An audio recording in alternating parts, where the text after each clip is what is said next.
Champions Cup round number 3, folks. Stormers against Sale, and it's the Stormers, the home side, who get the job done with a bonus point. Sale losing bonus point for them. They'll be a little bit disappointed, I think, with the way they started the game, but given they were having that trek down to South Africa with some fine weather in front of a good crowd in Cape Town, I don't think they'll be too disappointed with how things went in the scheme of things. I'm pretty sure I picked the right game to watch because there were two games on at the same time. This one was a bit of a cracker, but yeah, we'll go through some key events and stats. You guys can let us know your thoughts. As always, Stormers, as I said, in front of that home crowd, started with a whole lot of pressure, but Sale, to their credit, man, like good work at the breakdown, a couple of turnovers. Krevy gets one, Curry gets one to, at least keep their side defensively in the fight, keep the Stormers off the scoreboard. But, still first 10 minutes, Daimani, who gets man of the match, advertising those shoes again. Credit to him, man. He's a character. I do quite like his interviews when he does get man of the match. Daimani is able to finish it off. Marnie Libok, who had a pretty good game. He is such a magician. Good at holding the ball up and just dropping those late passes. He gets one to Smith, who gets it to Daimani.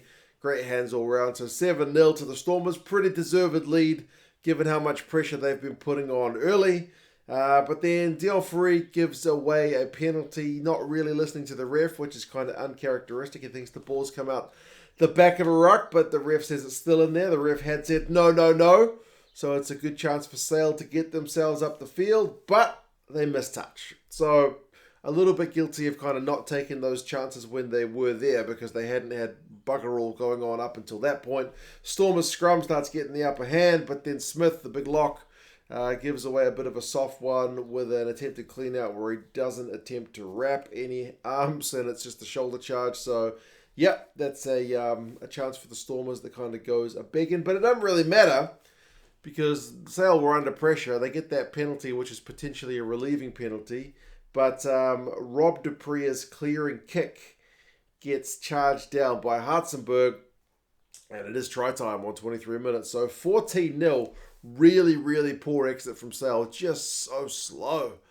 The commentators mentioned it, just one pass too many, unnecessary. Rob kind of standing pretty flat in the line for the defensive clear, so I would have thought get him to stand deep and just hoof the bloody thing long if you're in that situation. But 14-0. That being said, the gap between this try and the next one is not too far. Johnny Hill gets the Sale on the board, I'm pretty sure, from their first entry into the Stormers 22, and it's Rob Dupree who has a hand in setting it up with the inside ball through to Johnny Hill, who's just kind of able to gallop over from 20-odd metres. So Stormers will be disappointed with that one, but, great for Sale.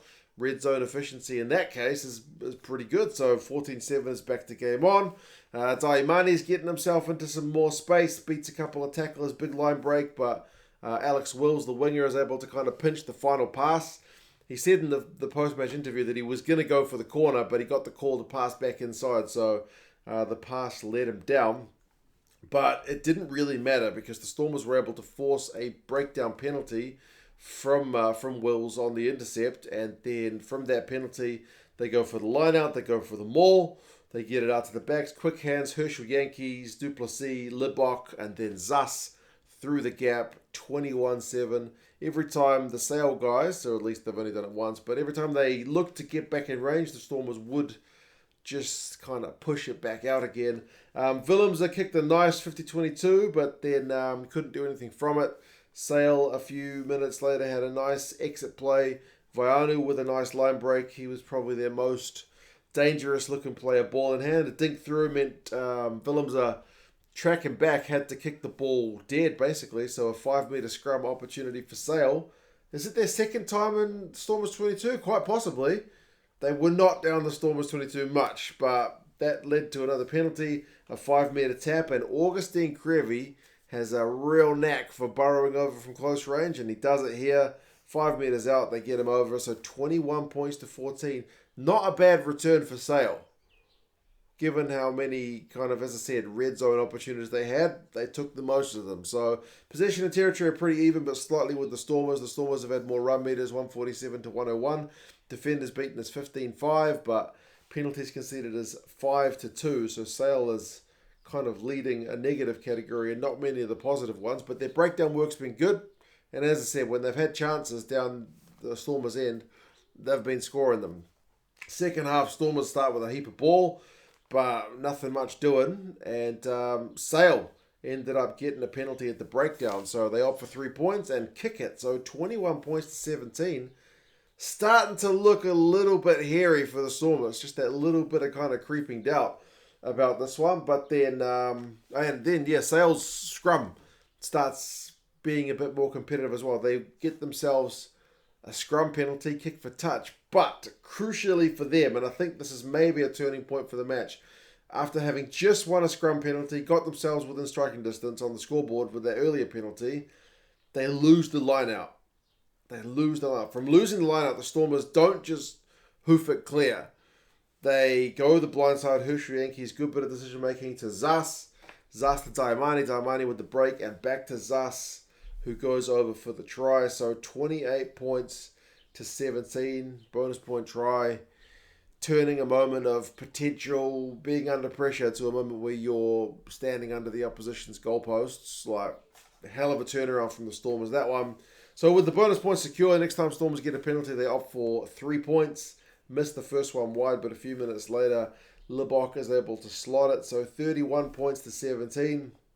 Looking more or less like game over, but still not quite because, the Stormers did have a chance through Halant, which he probably should have admitted he knocked on. Maybe he genuinely thought he got it.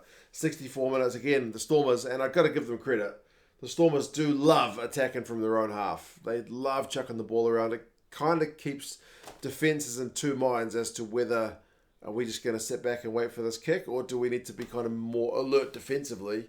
Because, you don't know what the Stormers are going to do. I don't even know if the Stormers know what they're going to do. Sometimes they play heads-up rugby. It's pleasing. So, a break from their own half. Libok set it up. Dink through for Halant. Halant chasing through with his own little dink, and he knocks it on over the line. First viewing looked like a pretty clear knock-on, but then he starts kind of trying to sell it, and then they have to go to the TMO. I kind of wish that's one where it's just like, I knocked it on. It looked like a pretty clear knock-on. If you see it in real time and it looks like a knock-on, it's usually a knock-on. I guess occasionally they get it, but knock-on. So no try to Halant, which is a pity because I like Halant, but that would never really looked close. But then, it's looking like game. Sale do push to try and get themselves back within it, and I thought when they fluffed a try of their own, when Viona had a nice break, he couldn't find the support man. He had like a couple of Sale guys around him, but also some Stormers defenders tracking back. He could only find Daimani. I thought that was the game. Like, that's a real prime try-scoring opportunity. It's gone a biggin. Surely they're not going to score. Well, a minute later, they do it again. And again, they throw it to a Stormers player. They throw it to Zas with that kind of last desperate offload. But then Zas, I don't know if he just lost control of the ball. It was half looking to pass in two minds maybe, but he throws it to Bedlow. And Bedlow just drops over the line. So, bizarre. Bizarre play from the Stormers. When you're on that desperation defense, you're on your own goal line, you probably just take it over the goal line if it's a 5-meter scrum or if it's a dropout or whatever, it doesn't matter. But, loose pass means it's a free one for the Sale boys. So, with the conversion going in off the post, 31-24, that's game on, but that's also the final score. Bedlow ended up getting a yellow card of the death for kind of obstructing Libok, where he changed his line, kind of took him out after a kick through. Libok had a shot to deny them the losing bonus point, but it went wide. Sale had a chance to run it from their own goal line, but no, nothing doing. So that is the final score. So the Stormers will be very happy with the bonus point win. They just maybe will be a little bit frustrated that they let in that final try. To Bedlow. Sale, like I mentioned, will be frustrated with the way they started the game, because especially that Rob Dupree charge down one, that was soft after they'd done some pretty good defending. Possession 55-45, territory 65-35 to the Stormers. Second half territory 72-28 to the Stormers. Run meters 402 to 259. Defenders beaten 31-10. Clean breaks 8-3. All these numbers are in favour of the Stormers, so the Stormers are pretty deserved winners. And like I said, the fact that Sale get within a losing bonus point after all that is something. Penalties conceded 11-5 to Sale. Daimani, as I mentioned, man of the match, 126 metres, a try, 10 defenders beaten, a real handful. Vaianu had 92 metres and 4 defenders beaten. on the return for Sale. Zas had a couple of clean breaks, and on the scoreboard, Libok had 64 metres and just such a key setup, man. His heads-up play is great.